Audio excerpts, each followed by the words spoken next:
ترکی جو ایک مسلمان اکثریتی ملک ہے مگر سیکولر ریاست ہے، اسرائیل کو تسلیم کرنے والا سب سے پہلا مسلم ملک تھا۔ ترکی نے مارچ 1949 میں باضابطہ طور پر اسرائیل کو تسلیم کیا۔ اس کی وجوہات زیادہ تر سیاسی تھیں۔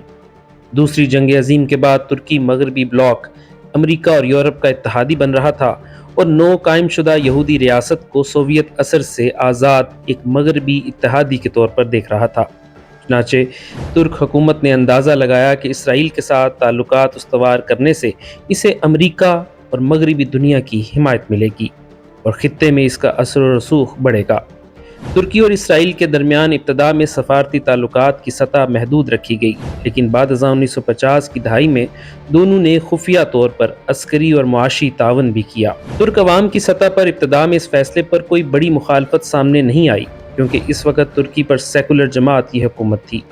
تاہم بعد کے اشروں میں عرب ممالک سے اظہار یکجہتی کے تحت ترکی نے کچھ عرصے کے لیے تعلقات کو ٹھنڈا بھی کیا۔ بہرحال ترکی نے اسرائیل کے ساتھ سفارتی رابطے کبھی مکمل منقطع نہیں کیے اور 1990 کی دہائی میں تو دونوں ممالک کے مابین فوجی اور تجارتی تعاون اپنے عروج پر تھا۔